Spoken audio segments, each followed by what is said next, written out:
Quero hoje compartilhar com você, com seu coração, a última mensagem dessa série intitulada Ser Cristão, Simples Assim. E depois de termos falado sobre vários aspectos do cristianismo, eu quero compartilhar com você sobre talvez um dos temas, um dos aspectos que mais traz dúvidas ou angústias, não só aos cristãos, mas a qualquer ser humano. Quero falar com você sobre o cristão e a morte. O cristão e a morte. Nós vamos orar, pedir a Deus a sua direção, pedir a Deus a sua orientação e a sua manifestação aqui nessa noite, para que a vontade dele seja feita. Feche seus olhos, Pai, a tua palavra é o teu povo, somos nós aqui, é o teu Espírito que conduz todas as coisas. Que o Senhor fale ao nosso coração, ministre o coração de cada um de nós, e que ao final a glória também seja tua, em nome de Jesus. Amém e amém. Max Lucado, que é um autor bastante conhecido e um dos meus autores preferidos, eu quero pedir a Deus misericórdia, porque o meu tablet está travando simplesmente tudo aqui agora. Ok, Max Lucado diz assim: Deus pode transformar qualquer tragédia em triunfo, desde que você se disponha a esperar e acompanhar. Deus pode transformar qualquer tragédia em triunfo, desde que você se disponha a esperar e a acompanhar o que Deus tem para fazer. Quero pedir que você abra sua Bíblia, por favor, no Evangelho de João, no capítulo 19. Evangelho segundo escreveu João, capítulo 19. E eu quero compartilhar com o seu coração, ao seu coração, sobre o cristão e a morte. Como é que o cristão deve lidar com a morte? E não é meu propósito aqui trazer explicações talvez sociológicas, psicológicas ou de qualquer outra ordem sobre a morte. Até porque eu não sou especialista em morte, porque eu nunca morri. Então eu não tenho autoridade prática para dizer o que acontece na morte, durante a morte, e nem mesmo depois da morte, autoridade prática. Mas a partir da palavra de Deus eu posso dizer a você, cada um de nós deve, como cristãos e seguidores do Cristo, enfrentar a realidade da morte, que é uma realidade a qual todos nós estamos sujeitos. Pastor Edson Barbosa, um pastor querido que eu tive o privilégio de conhecer pessoalmente há 2 semanas, no encontro que tivemos, e ele aos seus 72 anos de idade, do alto da sua sabedoria, um homem inspirador, e ele falava de estar vivendo a última etapa da sua vida, e ter a consciência disso. E talvez seja um dos homens que eu conheci, que talvez melhor lide com a realidade da proximidade da morte. E ele disse que uma das coisas que nós como cristãos precisamos aprender, que a morte é um lugar para onde todos nós estamos indo. Todos nós vamos para lá, para a morte. O problema é que como não dá para chegar todo mundo junto, tem uma ordem. Tem uma ordem de chegada. Porque se chegar todo mundo junto, tumultua o negócio. Não tem estrutura para isso. Aqui, pelo menos. Aqui. E ele diz, todos nós temos que estar preparados para a morte. E existe uma ordem para isso. Um outro pastor muito querido, que inspira a minha vida, o pastor Jeremias Pereira, diz que nessa questão da ordem de chegada, todo mundo tem uma senha. E como você não sabe qual é a sua, você tem que aprender, enquanto está vivo, se preparar para a morte. Encarar a morte, porque na verdade só pode pensar na morte quem está vivo.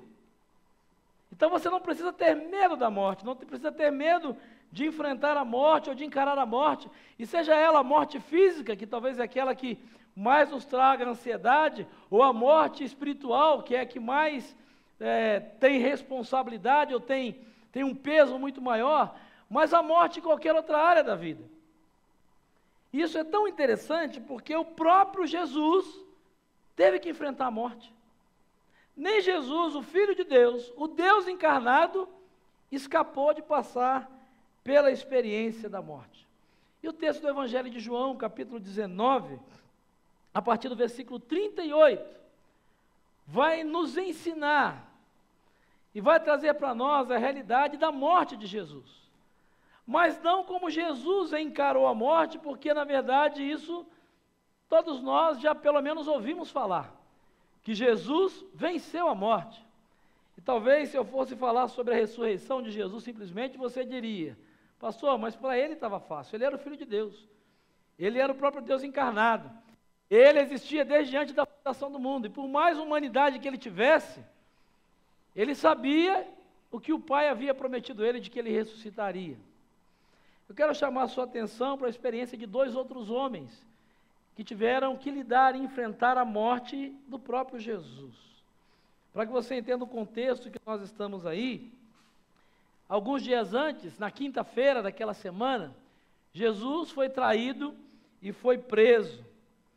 Mas como não há nada que esteja tão ruim que não possa piorar, segundo diz o ditado popular, ele é açoitado, ele é julgado injustamente, e chega sexta-feira o seu julgamento, e nesse julgamento, que na verdade é uma grande farsa, Jesus é condenado, Jesus é morto e Jesus é sepultado. Depois você pode ler toda essa descrição no capítulo 18 de João, versículos do capítulo 18, 28 até o capítulo 19, 42, que é o que nós vamos ler.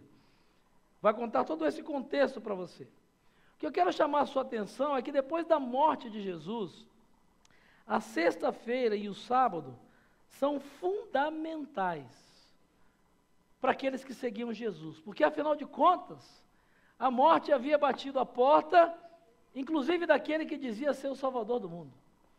A morte havia batido a porta daquele que fazia milagres, que curava enfermos, que tinha resposta para tudo, que trazia conforto e esperança para quem estava perto dele, principalmente para aqueles que estavam perto dele. E como é que esses homens e mulheres lidaram com a morte? Discípulos de Jesus, mais tarde em Antioquia, chamados cristãos. Esse texto vai falar acerca de dois deles, e o verso 38 de João 19 diz que depois disso tudo, de Jesus ter sido morto, ou ter morrido na cruz e ter dado o último suspiro, José de Arimateia pediu a Pilatos o corpo de Jesus, e José era discípulo de Jesus, mas o era secretamente, porque tinha medo dos judeus. Com a permissão de Pilatos, ele veio e levou embora o corpo. Ele estava acompanhado de Nicodemos, aquele que antes tinha visitado Jesus à noite. Nicodemos levou cerca de 34 quilos de uma mistura de mirra e de aloés. Tomando o corpo de Jesus, os dois o envolveram em faixas de linho com especiarias, de acordo com os costumes judaicos de sepultamento. No lugar onde Jesus foi crucificado, havia um jardim, e no jardim um sepulcro novo, onde ninguém jamais fora colocado. Por ser o dia da preparação dos judeus, e visto que o sepulcro ficava perto, colocaram Jesus ali. Jesus estava morto. Para muitos que estavam e conviviam com ele, era o fim de tudo. Nada mais podia ser feito. Para ninguém, nada mais podia ser feito. Talvez para a maioria, mas não para esses dois homens. Não para José de Arimateia e Nicodemos. E eu quero convidar você para conhecer um pouquinho desses dois homens. Quem são eles? Eles têm algumas características muito interessantes e que podem fazer com que você se identifique com eles. A primeira delas é que eles tinham sido hesitantes durante a vida de Cristo. Enquanto Jesus estava vivo, eles tinham sido hesitantes. José era um discípulo rico, um cristão rico, segundo Mateus 27, 57. Era um membro do Sinédrio, era um religioso, mas ele não tinha concordado com a condenação de Jesus. Lucas 23, 51 vai dizer isso para nós. E esse texto que nós lemos aqui diz que José era um discípulo secreto. Ele era um discípulo que seguia Jesus secretamente. O versículo 38 vai dizer isso. Muito provavelmente, porque ele era membro do Sinédrio, a estrutura religiosa dos judeus, e dificilmente ele poderia defender e apoiar abertamente a causa de Jesus, sendo um judeu. Ou seja, enquanto Jesus estava vivo, ele tinha uma certa hesitação em seguir a Cristo. Já Nicodemos, você conhece a história, O capítulo 39, ou melhor, o versículo 39 que nós lemos, diz e o identifica como aquele que antes tinha visitado Jesus à noite. É a passagem clássica de João no capítulo 3, e é para quem Jesus vai dizer no verso 16, Deus amou o mundo de uma tal maneira que deu seu único filho, para que todo aquele que crê em Jesus não morra, mas tenha vida eterna. Mas Nicodemos também era um mestre da lei, um religioso, e que de alguma maneira quer seguir a Jesus, tem interesse por Jesus, mas pelo menos no primeiro momento o faz secretamente. Uma outra coisa que chama atenção nesses homens é que eles não sabiam exatamente naquela sexta-feira que eles vão sepultar o corpo de Jesus, o que eu e você sabemos hoje. Saber que Jesus ressuscitou hoje é mole, me desculpe a expressão. Saber que Jesus venceu a morte hoje, 2000 e poucos anos depois, é fácil. A questão é que esses dois homens, quando pegam o corpo inerte de Jesus na cruz para sepultá-lo, eles não sabiam disso. E a própria Bíblia deixa isso claro, em João capítulo 20, versículo 9, vai dizer que não só eles, mas todos os discípulos, ao serem confrontados com a sepultura de Jesus, com a morte de Jesus, ainda não tinham compreendido que, conforme a Escritura, era necessário que Jesus ressuscitasse dos mortos, ou seja, não havia nenhuma expectativa de retribuição, não havia nenhuma expectativa de que depois da morte pudesse acontecer alguma coisa. Talvez para muitos ali, e a maioria deles, era o fim da história. A morte tinha terminado com os sonhos, a morte tinha roubado a esperança, a morte tinha roubado a perspectiva de futuro, a morte tinha trazido tragédia, tristeza e dor permanente para aquilo que era alegria, milagres e celebração o tempo todo. A terceira coisa para a qual eu quero chamar a sua atenção nesse texto, e talvez você vá se identificando com esses personagens, é que não havia tempo para fazer mais nada. O versículo 42 vai dizer que por ser o dia da preparação dos judeus, e visto que o sepulcro ficava perto, colocaram Jesus ali. O que João está querendo dizer para nós? Esse dia da preparação, normalmente, era a sexta-feira, que era o dia em que os judeus se preparavam para o sábado, para o Shabá, o dia do descanso. Então, a hora que o sol se punha, não se podia fazer mais nada. O sábado não começava à meia-noite. O sábado começava quando o sol baixava. Ou seja, eles tinham que correr, tinham que se apressar, porque como era o dia da preparação para o Shabá, era sexta-feira, quando o sol se pusesse, não dava para fazer mais nada, não tinha tempo para fazer muita coisa com o corpo de Jesus. Você já se sentiu assim com esses homens?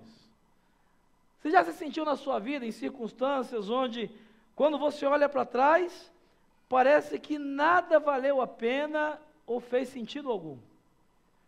Quando você olha para frente, não há nenhuma perspectiva de que alguma coisa diferente possa acontecer, parece que acabou, parece que é o fim da linha. E quando você olha para o presente, o tempo parece ser o seu maior inimigo, não tem tempo para fazer mais nada. Quando a morte bate à sua porta, muitas vezes é essa sensação que você tem, como José e como Nicodemos. Você olha para trás, parece que tudo pelo qual você lutou, trabalhou, investiu a sua vida, não valeu a pena. Você olha para frente, não tem perspectiva de que algo novo vai acontecer. E quando você olha para o seu presente, parece que você está de mãos atadas, não tem tempo para fazer mais nada. Talvez pelo fim de um casamento, talvez pela morte de alguém muito querido, que de repente deixou de existir, com quem você não vai mais se encontrar. Talvez a morte tenha batido a sua porta pela falência da sua empresa, pela perda do emprego depois dos 40 anos de idade. Talvez a morte tenha batido na sua porta na prisão de um parente muito próximo. Eu quero dizer para você que quando a morte bate à sua porta, a pior coisa nessa hora, e é o que a maioria das pessoas fazem, é tentar encontrar respostas que não existem, justificativas que não convencem e propósitos que ainda não foram revelados por Deus. Uma das piores coisas que existe, quando a morte bate na porta de qualquer pessoa, principalmente numa tragédia, é alguém chegar e dizer, Deus quis assim. A não ser que Deus tenha claramente dito para você, ou tenha mandado Gabriel, Miguel ou um dos seus anjos de primeiro escalão dizer que essa claramente foi a vontade diretiva dele, eu não estou falando de permitir ou perder o controle, mas eu estou dizendo de estabelecer e Deus fez aquilo, não diga nada. A pior coisa quando nós enfrentamos a morte é tentar encontrar respostas que talvez não existam e que Deus não as deu. É tentar encontrar justificativas que não convencem a ninguém, ou tentar buscar propósitos que não foram revelados por Deus. Então, o que fazer diante da morte? Qual deve ser a atitude de um cristão, um seguidor do Cristo, quando a morte bate à sua porta, seja ela física, seja ela em qualquer uma outra dessas áreas que eu compartilhei com você? Como é que a gente deve fazer? Como é que um seguidor de Cristo deve fazer? Talvez esse seja um dos únicos sermões que eu preguei em 22 anos de ministério que só tenha um ponto. Só tenha uma ideia, não que não existam outras.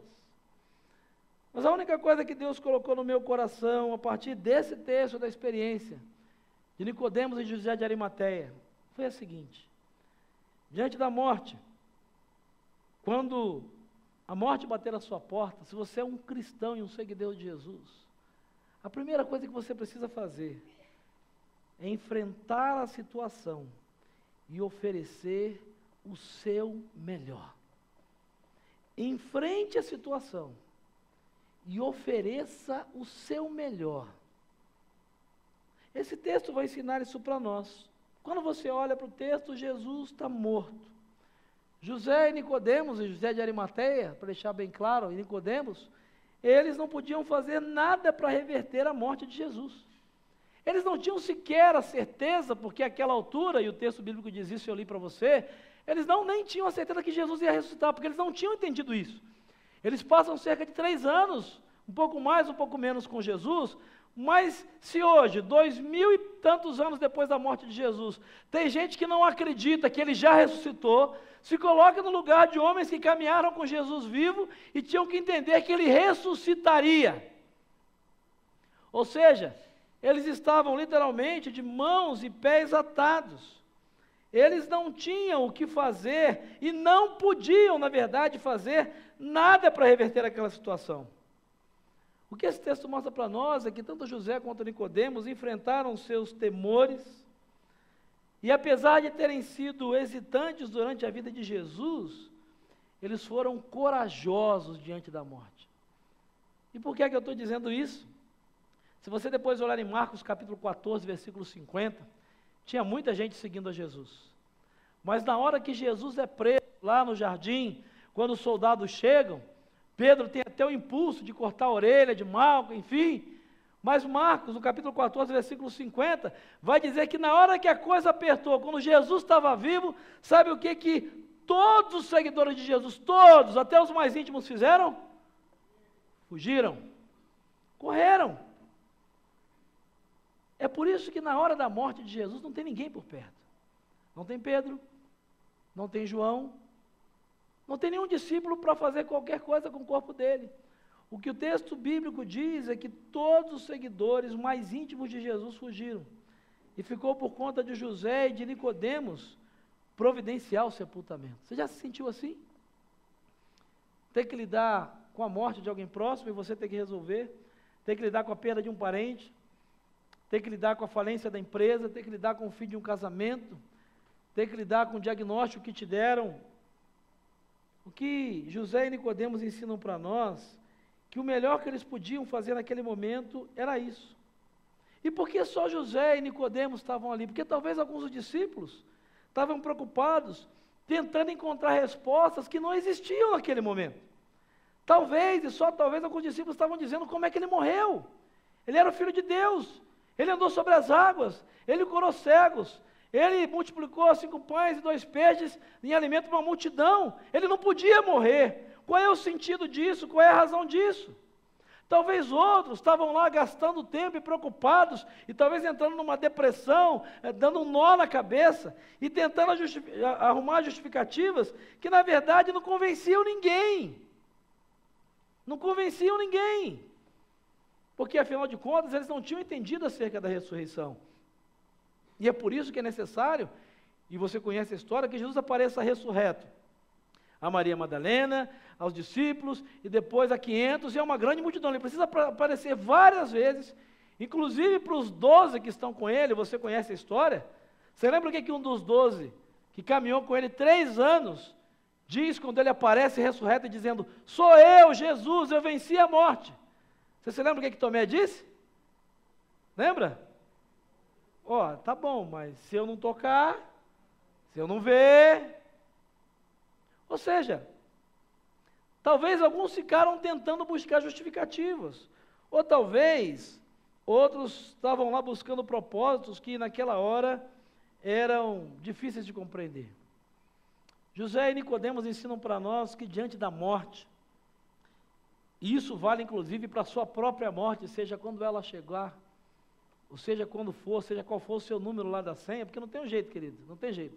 Quando o painel acende, não dá para dizer, passa, tem prioridade, os idosos e tal, não tem lista. Nessa fila não tem prioridade. Tem gente que acha, né, que tem, né? Tem gente, não, os idosos vão primeiro. Essa é a fila que não tem prioridade, sabia disso? É verdade. Ninguém sabe qual é a senha. Nessa fila todo mundo ia ser gentil, né? Não dá prioridade para todo mundo. Vai passar, não tenho pressa. Mas como você não sabe qual é a sua senha, nem eu a minha, a gente tem que aprender a lidar com a morte. E na verdade o que a gente pode fazer com relação à morte, José e Nicodemos ensinam para nós, que não é passar a vida tentando buscar justificativa, propósito, sentido, como é. Mas o que você pode fazer diante da morte, com a realidade da morte, é enfrentar o fato de que a morte é uma realidade para todos nós. E enquanto estamos vivos e temos vida, nós precisamos viver da melhor maneira possível para honrar aquele que venceu a morte e já nos garantiu vida, inclusive sobre a morte. É por isso então que José de Arimateia, diz o texto, ele cede a sua própria sepultura. É um sepulcro novo. Depois, se você quiser olhar em Mateus capítulo 27, versículo 60, era a sepultura que ele tinha preparado para ele. José era alguém que, de certa forma, estava preparado para a morte. E naquela época, ter a sua própria sepultura era um luxo. As pessoas comuns não tinham isso. Ele era um homem rico, eu já disse isso para vocês. Nicodemos, quando você olha, ele leva as especiarias e as faixas de linho. O verso 39 diz que não foi pouca coisa, 34 quilos. Era uma quantidade muito grande. Era mais ou menos a quantidade de perfumes e etc. que era usado no sepultamento de reis. Eles não podiam trazer Jesus de volta. Eles nem imaginavam que Jesus venceria a morte. Mas diante da morte eles fizeram o melhor que eles podiam. Era o melhor que eles podiam fazer naquela hora. Eles deram o melhor do que eles tinham naquela circunstância. Por isso, meu irmão e minha irmã, a minha palavra nessa noite é muito simples para você. Diante da morte, se você tem medo da morte, o que José e Nicodemos ensinam para nós, e Jesus vai ratificar isso depois, o que você precisa fazer é encarar a realidade de que a morte mais cedo ou mais tarde vai bater na minha porta e na sua. E não é só a morte física, mas a morte em outras áreas. E quando ela chegar, você precisa estar preparado para dar o seu melhor. Ou mesmo antes dela chegar, você precisa se preparar para fazer o seu melhor. Encarar a situação. E fazer o melhor que você puder com a vida que Deus te deu hoje. Tem gente que fica esperando, quando eu envelhecer, quando eu estiver mais perto da morte, eu vou cuidar melhor da minha esposa. Quando eu estiver mais perto da morte, eu vou ser um pai melhor, eu vou passar mais tempo com a minha família. Quando eu estiver mais perto da morte, eu vou orar mais, vou ler mais a Bíblia, né, porque eu vou estar mais perto de ver Jesus, na dúvida. Quando eu estiver mais perto da morte, eu vou ser um cristão mais fiel. Quando eu estiver mais perto da morte, eu vou mudar, eu vou deixar os vícios, eu vou ser mais honesto, eu vou ser mais correto. O cristão, diante da morte, ele precisa entender que ele precisa fazer o melhor com a vida que Jesus lhe deu hoje. É interessante quando as pessoas, e se você trabalha com capelania, ou já teve a possibilidade e a oportunidade de lidar com pessoas à beira da morte, quem trabalha na área de saúde, é interessante como as pessoas ficam sensíveis, como as pessoas mudam. Como as pessoas de repente descobrem uma vida completamente diferente, uma possibilidade, sonhos, e recuperam uma energia que se eu pudesse, se eu tivesse, por que você vai esperar a morte? Para viver a vida que Jesus deu para você. Por que você vai esperar que a morte bata à sua porta? E talvez você nessa noite diga, pastor, mas hoje a morte já bateu na minha porta, talvez com um casamento destruído, com um vício que está consumindo a minha vida, talvez com um diagnóstico que eu recebi, talvez com uma família que é um desencanto, talvez com uma vida financeira que é a própria morte. Eu não tenho, me sinto como José e Nicodemos, não tenho o que fazer para mudar, só me restou a dor e o sofrimento. O que eu faço como seguidor do Cristo? José e Nicodemos ensinam para nós. Olha o versículo 40. O texto diz que Nicodemos levou faixas de linho. Eram umas faixas estreitas, semelhantes a ataduras que a gente usa hoje. E havia também uma mortalha. Os outros textos paralelos de Mateus, de Marcos, Mateus 27, 59, Marcos 15, 46, para você que gosta de anotar, e Lucas 23, 53, você pode ler depois, eles vão trazer detalhes. Tinha uma mortalha também. E é interessante que João é detalhista nesse fato, e ele destaca as ataduras e destaca esse paramento, porque essa mortalha, ela era o retrato daquela sexta-feira. Porque a pessoa adoecia, a pessoa desfalecia, mas enquanto não havia essa mortalha e essas ataduras, havia alguma esperança. Enquanto não era trazida essa mortalha com qual era envolvido, e as ataduras que eram envolvido o corpo do morto, havia uma esperança de que algo acontecesse. Ou seja, o fato de Nicodemos trazer essas ataduras e trazer essa mortalha, era o fato de que aos olhos humanos não havia mais esperança. Para João, essa mortalha, essas ataduras simbolizavam a tragédia e a dor. E por que é que Nicodemos traz aquilo? Porque naquela hora de dor, de angústia, de perda, de sofrimento e de morte, era o melhor que ele tinha para oferecer. Sabe, querido, quando a morte vence a vida, é preciso enfrentar a situação e oferecer o que você tem de melhor, mesmo que o melhor que você tenha sejam a sua dor e as suas lágrimas. Mesmo que o melhor que você tenha para oferecer ao Senhor sejam a sua dor e as suas lágrimas. E a Bíblia mostra isso para nós em diversos personagens. Vários homens e mulheres seguidores do Cristo, mesmo aqueles que viveram antes dele, diante da morte, diante do sofrimento, quando não havia mais esperança, quando não havia mais nada a fazer, na esperança do Cristo que viria, ou do Cristo que haviam conhecido, ainda que a única coisa que lhes tivesse restado fosse a dor, as lágrimas e o sofrimento, ao invés de procurar resposta, ao invés de procurar justificativa, ao invés de achar um propósito, eles davam o melhor do que eles tinham, que era só a dor e o sofrimento, aos pés de Jesus, aos pés do Senhor, pedindo graça, conforto, renovo, ânimo, restauração e forças para encarar a vida que ainda tinham. Talvez você já tenha ouvido falar do profeta Jeremias. Você que é aluno do CFC, que estuda a Bíblia, que vem aos domingos pela manhã ou à quarta-feira, às 20 horas, você sabe que Jeremias é conhecido como profeta. Hoje tem mais gente que está. Jeremias era conhecido como profeta. E por que Jeremias era conhecido como profeta chorão? Porque ele era dengoso? Porque ele era mimado? Porque ele era mimimi, era fraquinho? Não. Porque se teve um profeta que sofreu e viu a morte face a face várias vezes, foi o profeta Jeremias. E isso é tão forte, que Jeremias tem o seu livro, que é o livro do profeta Jeremias, mas ele tem um único livro, e no processo de canonização é considerado inspirado pelo Espírito Santo, onde Jeremias registra somente as suas lamentações, o seu choro, a sua dor e o seu sofrimento.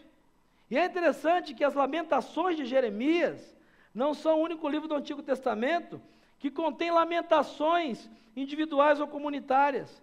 Se você pegar muitos dos salmos que estão na Bíblia, na verdade são poemas de lamento. Todos os livros proféticos, todos, à exceção do livro do profeta Ageu, trazem um ou mais exemplos de um lamento, de uma dor, de uma oração de sofrimento, de angústia, de se derramar e de se quebrantar diante da presença de Deus. No entanto, O livro de Jeremias é o único livro bíblico, é o único que tem somente lamentações. 5 capítulos de lamentações. Sabe por quê? Porque ao invés de ficar buscando respostas, ao invés de ficar botando Deus na parede, ao invés de ficar tentando arrumar propósito onde não existe, Jeremias pega toda a sua dor e a sua angústia e oferece isso para Deus. E se derrama diante de Deus. E chora diante de Deus, pedindo que Deus lhe traga a alegria da vida e não lhe faça perder a alegria da vida, a sua fé no Senhor. E talvez a oração e a lamentação mais conhecida de Jeremias está exatamente no meio do livro de Jeremias, no capítulo 3, ou melhor, no livro das lamentações de Jeremias, no capítulo 3, nos versículos de 19 a 26.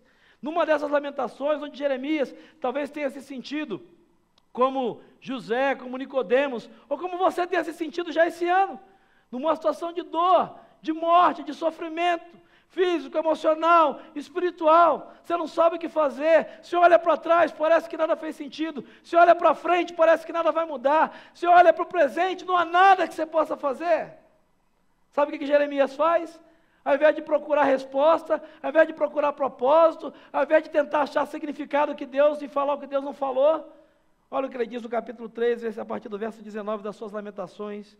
Eu me lembro da minha aflição, do meu delírio, da minha amargura e do meu pesar. Eu me lembro disso tudo, e a minha alma desfalece dentro de mim. Em outras palavras, Jeremias está dizendo, eu estou sofrendo, está doendo, eu não aguento mais, eu não tenho o que fazer, parece que Deus até se esqueceu de mim. Mas quando você encara a situação de frente, e dá o seu melhor para o Senhor, o Espírito Santo de Deus começa a trazer à sua mente e ao seu coração quem Deus é e o que Ele pode fazer por você. E Jeremias registra isso no mesmo texto, ele continua dizendo, todavia, eu também me lembro, do que pode me dar esperança. E Jeremias, quando escreve isso, ele está numa situação de sofrimento, não aconteceu milagre, não aconteceu prosperidade, ninguém ressuscitou, Deus não voltou atrás, os inimigos não ficaram bonzinhos, a situação, a morte está ali às portas. Mas ele diz, eu me lembro também do que me pode me dar esperança. Graças ao grande amor do Senhor, é que não somos consumidos, pois as suas misericórdias são inesgotáveis, elas renovam-se a cada manhã, grande é a sua fidelidade. E olha o exercício que ele faz de fé. Então eu começo a dizer para mim mesmo, a morte está dizendo acabou, a morte está dizendo não tem jeito, a morte está dizendo teu Deus te abandonou, a morte está dizendo você está perdido, a morte está dizendo você está derrotado.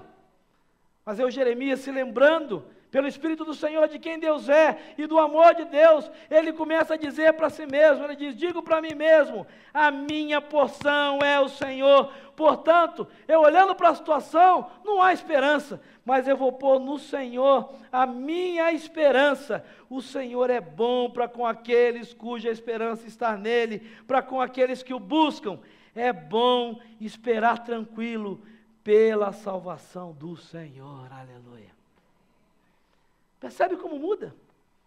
O camarada que está angustiado, sofrendo, desesperado com a morte, esse é o quadro, ele diz, eu me lembro, ele diz, o meu corpo desfalece, a minha alma, eu estou a ponto de jogar a toalha, eu estou a ponto de chutar o balde, de abandonar o negócio de ministério, de profecia, de servir a Deus, esse negócio, para mim, ninguém me apoia, os amigos só apunhalada nas costas, os camaradas estavam do meu lado, de repente me abandonam, a turma quer ver o meu escalpo, eu não aguento mais, eu não aguento mais. O que ele pode fazer? A única coisa que ele pode fazer é encarar a situação e dar o melhor. Ele diz, Senhor, o melhor que eu tenho é a minha dor, é meu sofrimento, eu estou dizendo para o Senhor.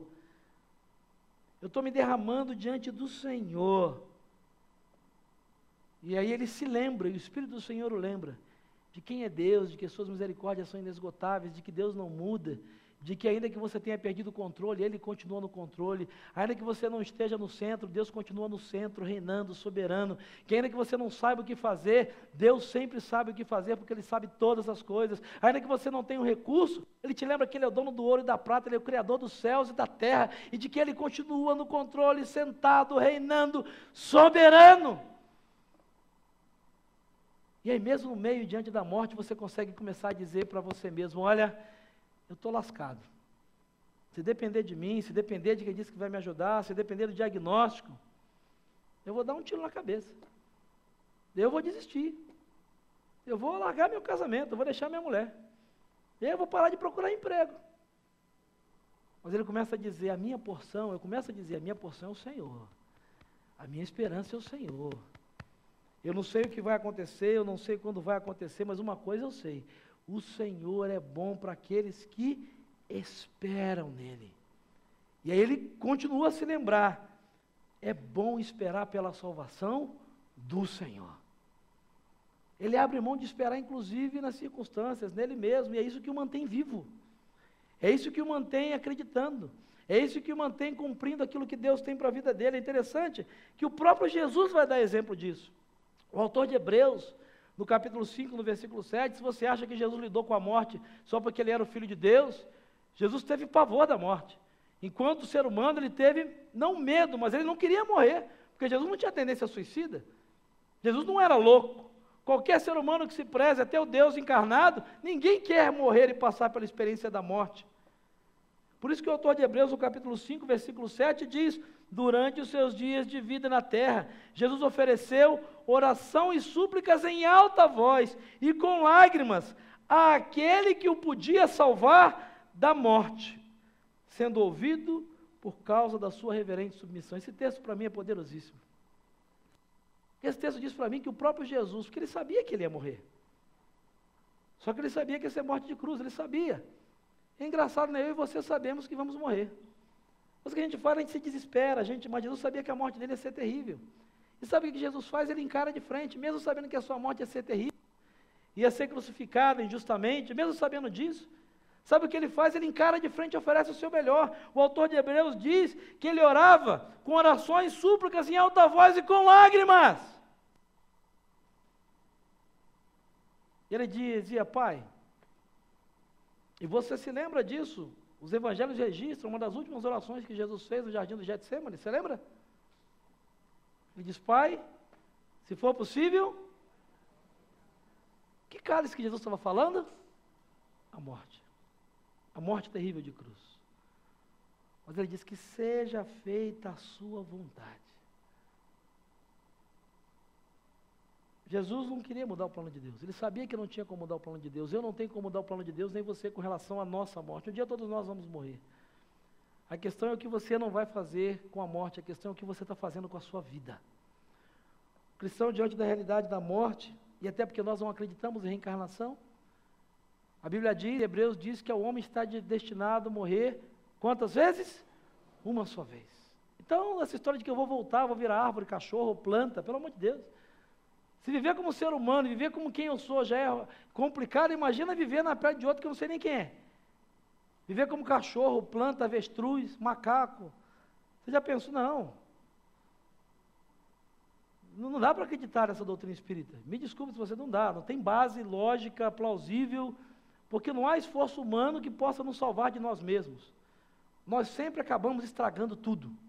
Essa é a nossa natureza humana. Se não for pela graça e pelos méritos de Jesus, não há como esperar ter vida. Por isso que ele veio para dar vida e vida em abundância. O texto diz que diante da morte, Jesus não recua diante dos sofrimentos.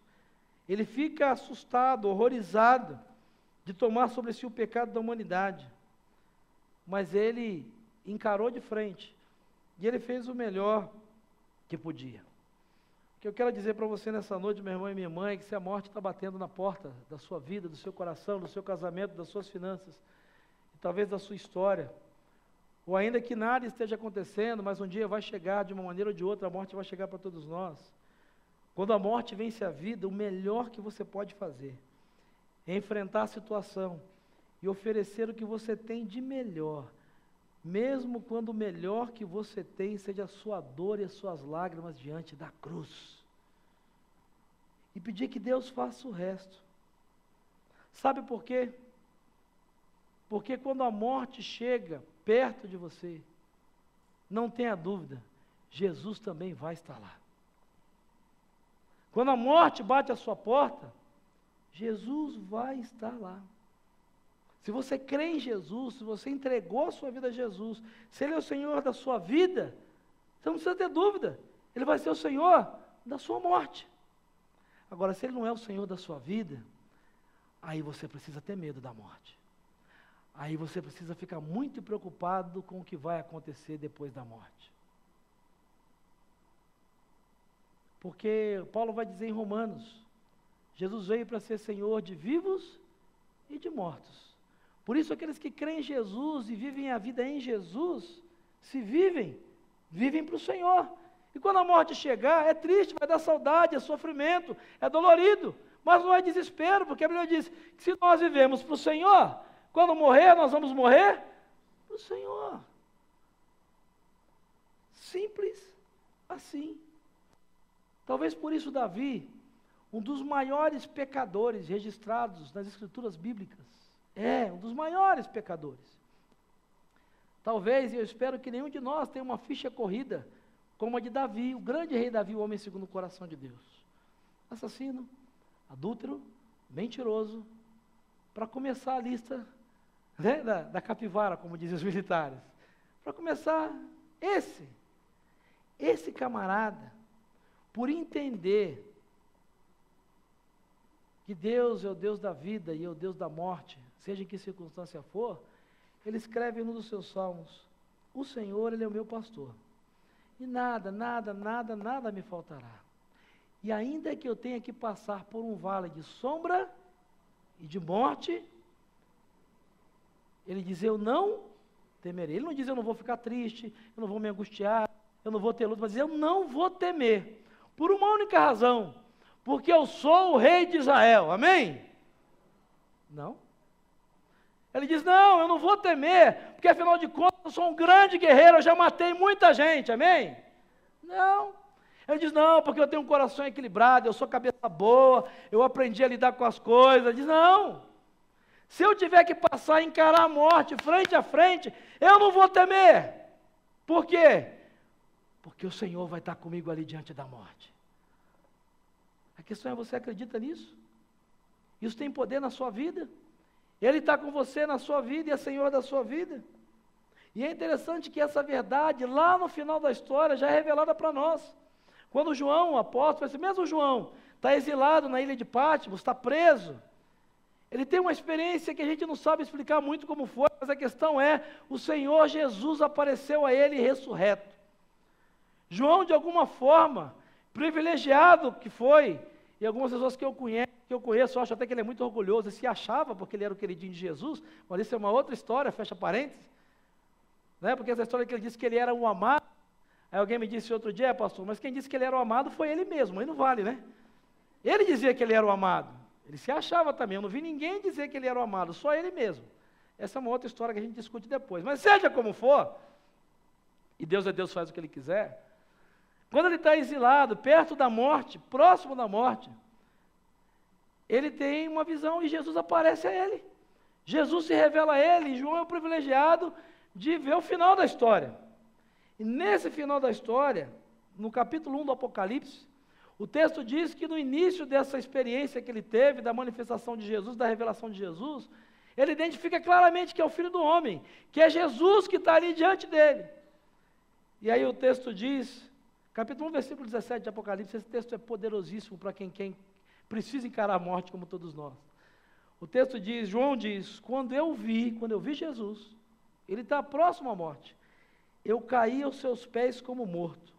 Então ele, Jesus, colocou a sua mão direita sobre mim e disse, não tenha medo, eu, Jesus, sou o primeiro e o último, eu sou aquele que vive, eu estive morto, mas agora estou vivo para todo sempre, eu tenho as chaves da morte e do inferno. Não tenha medo. Jesus venceu a morte e garantiu que aqueles que crescem nele também venceriam. Não só a física, mas qualquer outro tipo de morte. Talvez hoje você esteja sofrendo, entristecido e angustiado, porque a morte bateu à sua porta. A garantia e a certeza de que Jesus estará com você no vale da sombra da morte está no fato de que Ele já esteve lá e voltou com a vitória sobre ela nas mãos. Essa é a garantia de que no vale da sombra da morte, Jesus vai estar lá com você.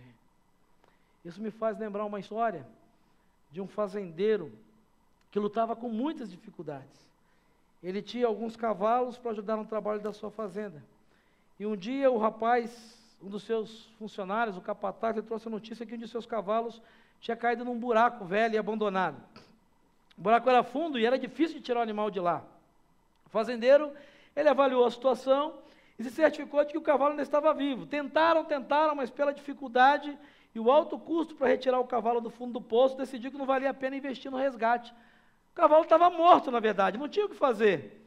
Então ele chamou o capataz e ordenou que sacrificasse um animal, soterrando o animal vivo no buraco, dizendo, ele está vivo, mas na verdade está morto, não tem mais o que fazer. E aí o capataz chamou alguns dos empregados e orientou aqueles homens que jogassem terra sobre o cavalo, até que o encobrissem totalmente e o poço não oferecesse mais sacrifício para os outros cavalos da fazenda. Qual não foi a surpresa?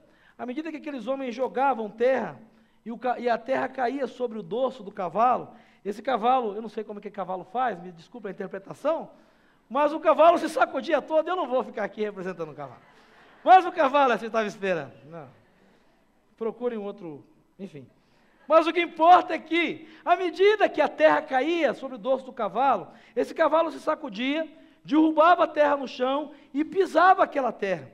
Aquilo chamou a atenção e os homens perceberam que o animal, ele não se deixava soterrar pelo que estava vindo de cima, ele não aceitava a morte, mas ao contrário, à medida que a terra era jogada para matá-lo, ele estava subindo, na medida em que a terra caía, e ele firmava, e ele usava aquilo como apoio, e aquilo foi subindo até que ele conseguiu chegar e se livrar do buraco.